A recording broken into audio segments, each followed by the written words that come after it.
Yes, y'all, you already know. It's your boy Chinks, the third installment of the Control Room with DOA, Gary D, and Royale. Again, this show started real soon for y'all. We just letting everybody load up and load in.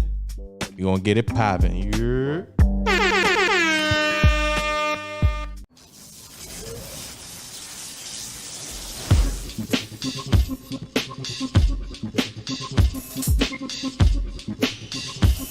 Yo, DOA, say what up.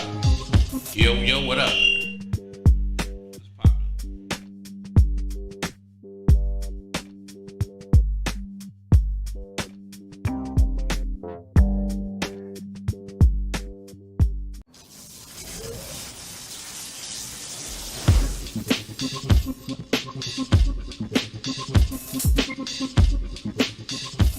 At this time, I want to know who's in the chat. I want to know who's rocking with us. Just throw some quick in the chat. Say hi, say what's up, say what up to DOA.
Say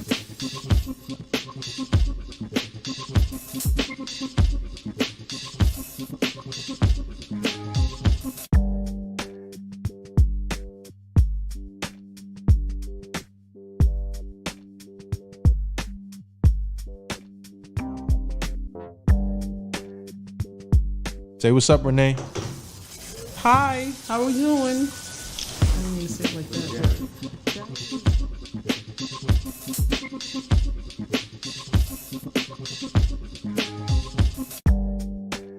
You gotta put me up. Yeah,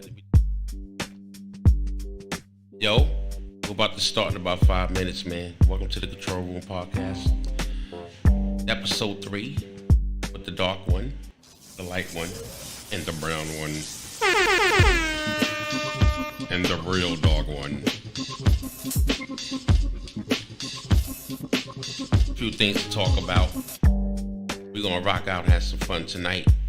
Nikki Sunshine, legendary comedian, will be pulling up later on. She's gonna call in. She had to go take care of some business, so it's gonna be all good. All you guys be out there safe. And we're driving crazy in the rain. Slow the fuck down.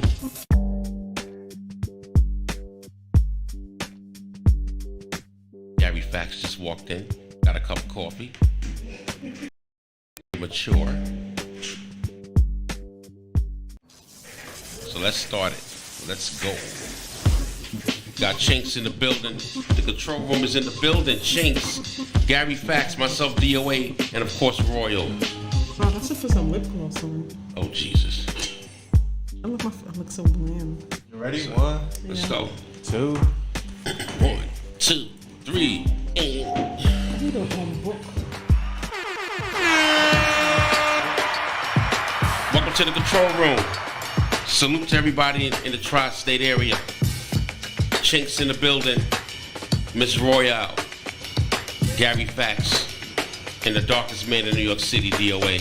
I'm very proud of that. A lot of people don't know I'm the darkest man in New York City. Okay. He said, okay. You said it. I said it. All my purple people stand up. We taking over. All my purple people stand up. All my purple people, please stand up. We gonna take it over New York City. Black is beautiful. Black is beautiful. Yes, it is. So to all my tar babies. Salute to my man Rock Logic Robin. The real discussion will be popping off tomorrow. Salute to my man Russ Prez. Salute to Grit City Battle League. What's up? Salute to my homie and my partner New York Piffy in the building. What up? Salute to my man Zaire Battlethorn, my other partner. What up? My man D-Rock. You know what I mean? We're gonna be rocking out tonight. Gonna have a little fun. I got twisted last night for no reason. Just no reason. Just said, fuck it, let me get some rules and get twisted. All right, let's go. Are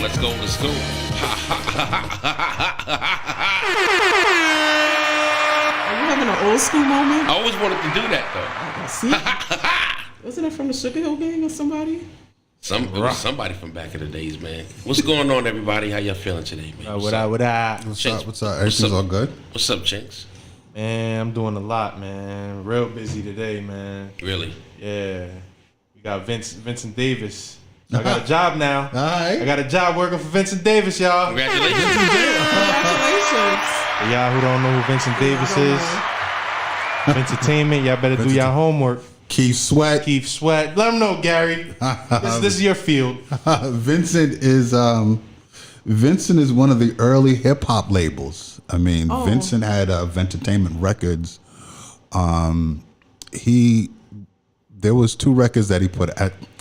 2 of the popular records that he put out in hip hop was Hip Hop on Wax Volume 1, which was with DJ Red Alert, I believe, and Hip Hop on Wax Volume 2 was with DJ Chuck Chill Out. So they had various artists? Well, no, he only did it with those 2 artists. Now, there was a couple of other, I think prior to that, he did something with the B-Boys with Donald D. Oh, okay. But what took Vincent Davis to the top was when he signed Keith Sweat. Oh, okay. Wow. And also he did Joe Ski Love. Oh, okay. The Pee Wee's Dance. Yeah. Okay. So, but what made Vincent his millions was Keith Sweat. Okay, I can see that. Make it last Yeah, forever. Well, congratulations. Thank you. I want that girl. I want What's going on with y'all? What's up, Gary? With me, everything's good. I am doing some stuff with my artist Baba T. Most of y'all know. Yes. So Baba T. yeah, he has two new singles coming out. Okay. So we're about to do, we're doing the final mixes and things like that. He has some shows happening over in Australia. Nice. And I'm in the process of, looking to get him for Rolling Loud Australia Okay, I remember for that. next year. So, Nice. so we making some major moves Yeah. on the international and border global media. We're not playing, okay? Did him and Red Vegas ever complete their single yet? Are they working on it? They're still working on it. I know his dad had reached out and was, I think, sent over the draft. Okay. So yeah, he sent over the draft, and then once the final production was done, he's sending that over so Baba T can put down the vocals. So that's definitely happening. Nice. I can't wait to hear so, that. yeah, Dope. I want to take it to the chat room because we got the chat room popping early. We got Tasha. She says, family, what up, DOA, Chinks, Gary, Renee. Hey, Tasha. She says, take control in the control room. We got NY Piffy. He says, salute. Shout out Blow Up Global Media. Shout out to NY Piffy. Alright. That's my homie, Silly. Yeah, what's up, Let me set it up. Yeah, yo went all over the goddamn place. What's up with you, DOA? I'm good, man. Shit, I was about to ask you. I'm chilling, man. Everything is Nigga asking me. Hey, you didn't ask Royal. I didn't get there yet. I didn't even fucking ask you. Y'all niggas all over the place. Is this the control room? Let me take control of the fucking We room. gonna hold it down, you heard? Easy with that shit. You going crazy with that shit. That brings the energy. Yo. I got from Sticky over the weekend. Energy. Yo, What the fuck happened? from now on, I'm drinking coffee before the show, and this is how we gonna be. We gonna get loud. You got to chill with that too. You got too many of them shits. So, how was your day, Gary? What's happening? My day was good. My day was actually, I took care of a couple of business calls and had to do some Boardwalk Global Media stuff because, things are getting really corporate here now, right? So we got to have, a nice write-up and things like that. So That's what's up. So I was working on some of that stuff. And I was checking out the January 6th live streaming today with the whole Trump stuff. Oh, right. Oh, Yeah. He's so- being subpoenaed, right? Well, that's one of the things that they want to do is subpoena him, but that's that. Because he has that committee, right? Yeah, well, I mean, it doesn't even matter now. Like the Justice Department has so much. I don't want to get all. I don't listen. Let me stop you right the fuck Sorry. there. Okay? No. Ladies and gentlemen, disregard all that shit. This is the control room. We don't talk no fucking politics here. All right? This is a different night. I ain't getting into all that shit. I just said, see, if you would have let me finish. No, but you already started it. No, Now you got people like, I asked, so that's it don't what matter. Tune in tomorrow night for the real discussion. Yes, tomorrow night. Real Over here, we discussion. ghetto and shit. It's raining. We talk about all kinds of shit. Yeah. Can I hit the air horn now? Yeah. I don't care about all that shit. I mean, shit. It's bad enough we look fucked up out here in America. Talk your People shit, looking at us DOA. like we crazy. I know we are. America's damn near a joke the way they look at us, right? Like, all the goofy shit that's going on out here. I mean, come on, that's crazy, man. Look, let's talk about it real quick. First of all, how was your day today, Royal? Well, my day was pretty much normal. I'm a commercial insurance broker by day, so that's pretty, normal. My week, however, was very tumultuous. Like a roller coaster, emotional highs and lows, from birthday parties to funerals to parties and fundraisers, but it was pretty good. You know what's so funny? I'm looking at the screen. I'm looking at this. I'm looking at it this way. She's like on the bottom of me. This is some Wait, real what? ghetto shit. You should be next to me. You're like fucking under me. Oh, This well, is the some real- mic is here, so. No. It's just forget Oh. it. It just went over your head. It's not. No, I it's heard just- you said I should be here, but it's. No, you're under me on the screen. I'm under you. Oh, okay. Oh, wow. I didn't even Brady notice Bunch. it. Some Yeah, Brady the Bunch Brady shit. Bunch. Look up, Renee. Look up, Renee. Look, So when we look talk, down. we gotta look up. DOA got to look down. You look I'm like, down, yeah. DOA. So Renee, how was Look it? up, Renee. Look up, So Renee. How I'm was looking everything here, but going? I should be looking this way, right? Yeah, right. This shit is some ghetto shit. This shit is funny as fuck. That's hilarious. This is what happens at the Kontrol. I We didn't don't even give notice. a fuck. We curse. We don't care. We don't give a goddamn. No format. Ain't nothing in line. None of that. Like, so let's get straight to it. So Kanye West got his. Come get your man, bro. What's wrong with him, bro? They took his Twitter. He's But he got it banned. back. It was only one day, wasn't it?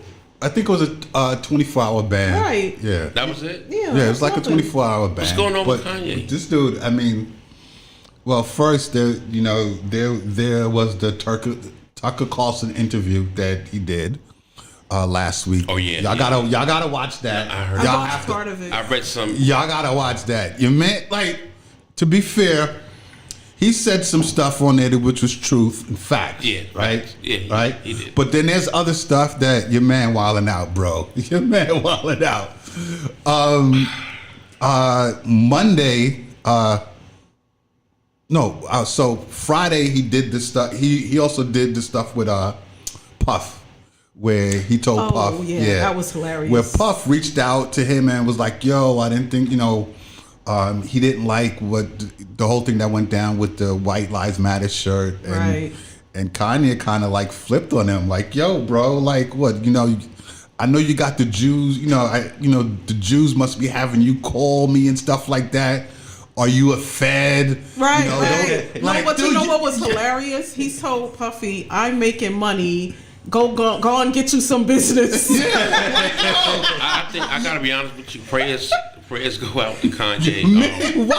If being a billionaire gets you to that point, I'd rather be a 20 in a year. But hold on. Let me $20. let me put something into perspective for some people, right? And I think the majority of people don't understand this. Now, in the press, it goes around that he's a billionaire, right? Mm-hmm. And I believe the same thing applies for Jay also. He's a billionaire on assets. Right, Forbes, right? Right, on They consider assets. He's not a billionaire by liquidity. I worked in investment banking in Wall Street for a few years. So, liquid wise, he's probably about maybe 500-600 million liquid. I would Right. give that. Like, that's money in the bank. Right. Now, what I was taught, when you're a millionaire, you have $1 million or upwards of $1 million in the bank until obviously you reach $1 billion. Mm-hmm. Kanye has, like I said, should be, I think, somewhere like maybe 500 million, maybe even six. I'll give him between 400 and 600 million liquid bank. Still not. Right? But still, right. Everything else is all assets. Now, with Gap and some of these other deals, there's something called creative accounting, which a lot of white people do, right? Yes. Which it's the value of the deal and forward-looking statements or projections that they put on a balance sheet. Right. Okay. Right? So you put all of that together, is going to say that you're a billionaire. Right? So, and that, and the same thing, has happened with Jay. And I think when it comes to us in hip hop, when we talk about artists that's really close to being a billionaire, would probably be Dre. Because Dre, right at when he did the Apple deal, Right. that was like a $3 billion deal.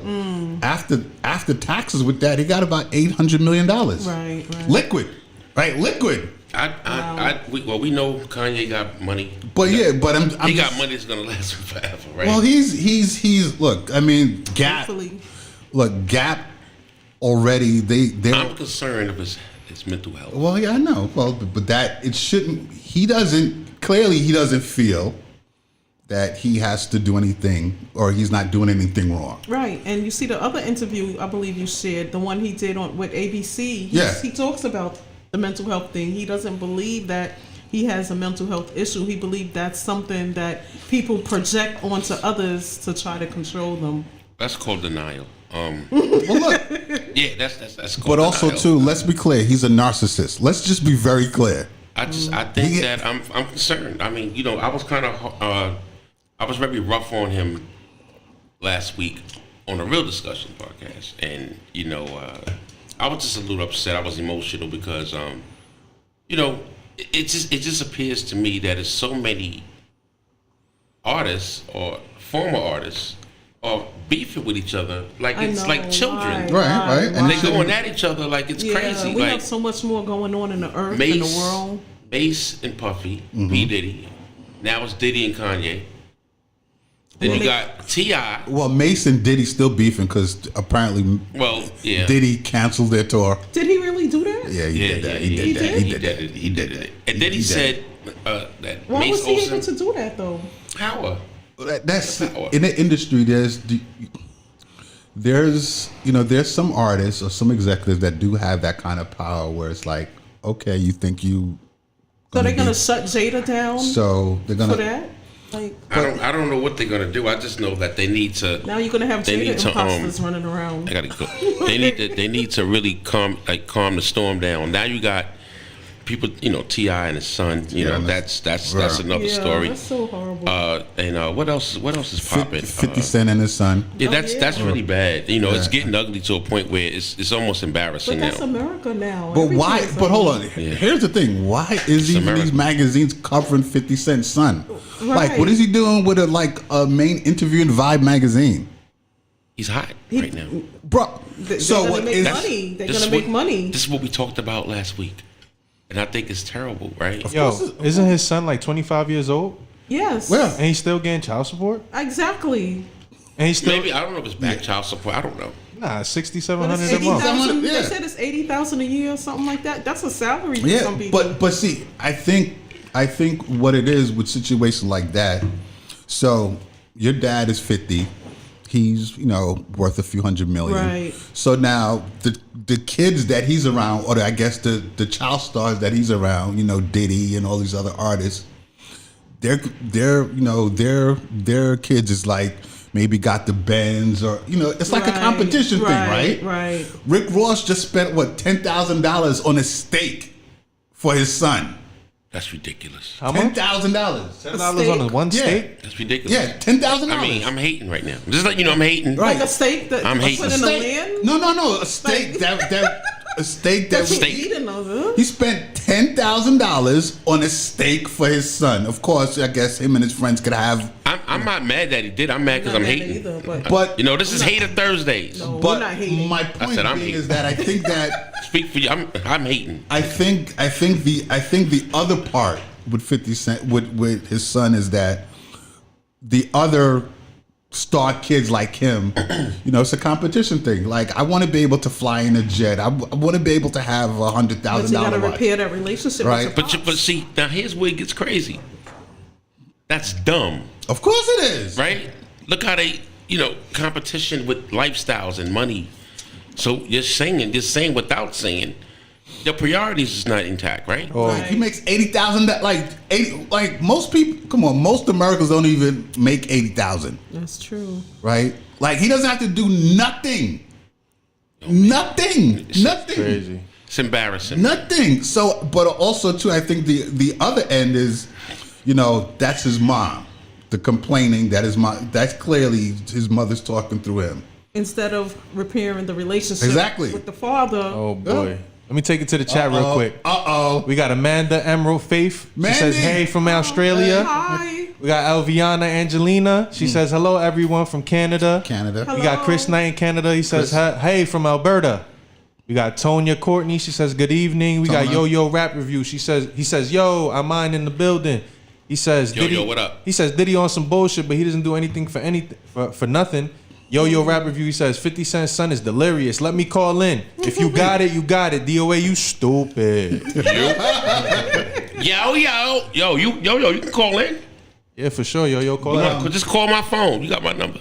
One of the other things I wanted to say, circling back on this Kanye stuff, J.P. Morgan Chase. Yeah. I don't know. So J.P. Morgan told him, like, look, you have until the end of November to take your money out of Well, they don't want to do business with him anymore? They don't want to do business with him. Well, that's a business deal for somebody else. Well, I mean, I think that there's,